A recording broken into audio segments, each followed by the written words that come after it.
बिहार के बारे में कहा जाता है कि बिहार का आधा इलाका बाढ़ से और आधा इलाका सुखाड़ से तबाह हो जाता है और बिहार सरकार लगातार बाढ़ के दिन जिस तरह के सिनेरियो क्रिएट होते हैं, जिस तरह की चित्र सामने आते हैं, उसको लेकर लगातार बिहार सरकार पर निशाने भी साधे जाते हैं। लेकिन 26 साल का एक विवाद सोन नदी के पानी के बंटवारे को लेकर था बिहार और झारखंड के बीच, लेकिन अब वो मामला सुलझ गया है। केंद्र सरकार को प्रस्ताव भेजा गया, कैबिनेट के पास भेजा गया है और अब जल्द ही बिहार और झारखंड की सरकारों के बीच एक एमओयू साइन होने वाला है।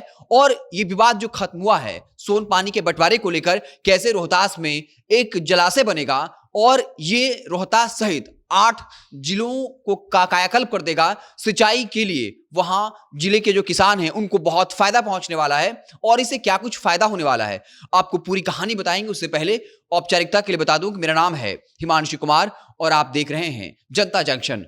बिहार सरकार और झारखंड सरकार के बीच 26 साल से एक मामला अटका हुआ था कि सोन नदी का जो पानी है उसमें किसको कितना हिस्सा मिलना चाहिए। इसके पहले बिहार और यूपी को लेकर भी टेंशन था, लेकिन अंततः बिहार और सरकार यूपी की सरकार जो है वो राजी हुई और उसमें पानी का बंटवारा हो गया। लेकिन बिहार के कोटे में जितना पानी मिल रहा था उससे झारखंड सरकार पानी मांग रही थी और 7.75 मिलियन एकड़ फीट जो बिहार के कोटे में था उसमें से अब बिहार को मिलेगा 5 मिलियन एकड़ फीट और 2.75 मिलियन एकड़ फीट जो पानी जो है वो झारखंड को मिलेगा। और झारखंड सरकार इसको लेकर तैयार हो गई है। और इससे क्या होगा, इससे होगा ये कि एक जो इंद्रपुरी जलाशय है उसके निर्माण का रास्ता साफ हो गया है और इस जलाशय के निर्माण के बाद से पूरे इलाके में अब जो सिंचाई की समस्या है किसानों के लिए खत्म होने वाली है।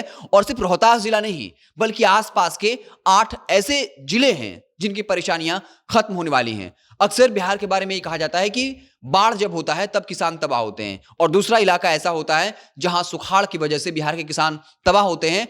अगर बाढ़ को नियंत्रित कर लिया जाए और सुखाड़ में पानी की कमी ना हो, इसके लिए अगर डैम का ज्यादा से ज्यादा निर्माण हो तो फिर बिहार की जमीन ही इतनी उर्वर है, यहाँ के किसान इतने मेहनती हैं कि बिहार इकोनॉमी जो है वो ग्रो कर जाए, क्योंकि यहाँ 60 से 70% लोग जो हैं वो कृषि पर निर्भर रहते हैं। ऐसे में 26 साल का जो पुराना विवाद अटका हुआ था, पहले विवाद तो उत्तर प्रदेश बिहार के बीच था, वो मामला सुलझ गया। लेकिन 26 साल से झारखंड और बिहार में सोन नदी के पानी का बंटवारा कैसे होगा, आखिर बिहार के कोटे में जो 7.75 मिलियन एकड़ फीट पानी था उसमें झारखंड को फाइनली 2.75 मिलियन एकड़ फीट पानी मिल गया है और बिहार को जो मिलेगा वो है 5 मिलियन एकड़ फीट पानी।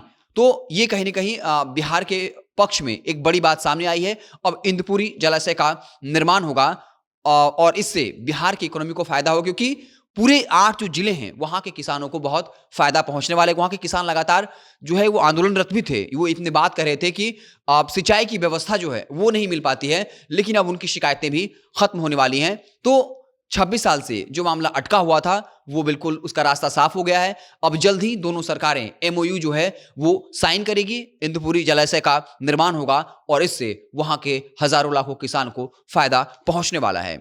आपको क्या कुछ लगता है, बाढ़ नियंत्रण के लिए सरकार को एक के बाद एक और बड़े स्टेप उठाए जाने चाहिए? जिस तरीके से लगातार ये आरोप लगता है कि बाढ़ नियंत्रण के नाम पर हजारों करोड़ों का फंड आता है, लेकिन वो नेताओं के लिए एक तरह से उगाही का वक्त हो जाता है। जब वो बाढ़ नियंत्रण के मामले में जब लोग विस्थापित होते हैं तो उनको फिर से स्थापित करने के नाम पर हजारों करोड़ खर्च होते हैं, लेकिन डैम बनाने के लिए या फिर बाढ़ को कैसे नियंत्रित किया जाए इसको लेकर सरकारें सजग नहीं है। तो इस ऐसे स्टेप में एक बड़ा फैसला सरकार का आ गया है। आपको क्या लगता है कि सरकार को ऐसे ही और डैम बनाने चाहिए ताकि ये बिहार के लिए फायदा होगा, जहां लोग बाढ़ से बच भी पाएंगे और बिहार के किसान सुखाड़ का भी सामना नहीं करेंगे?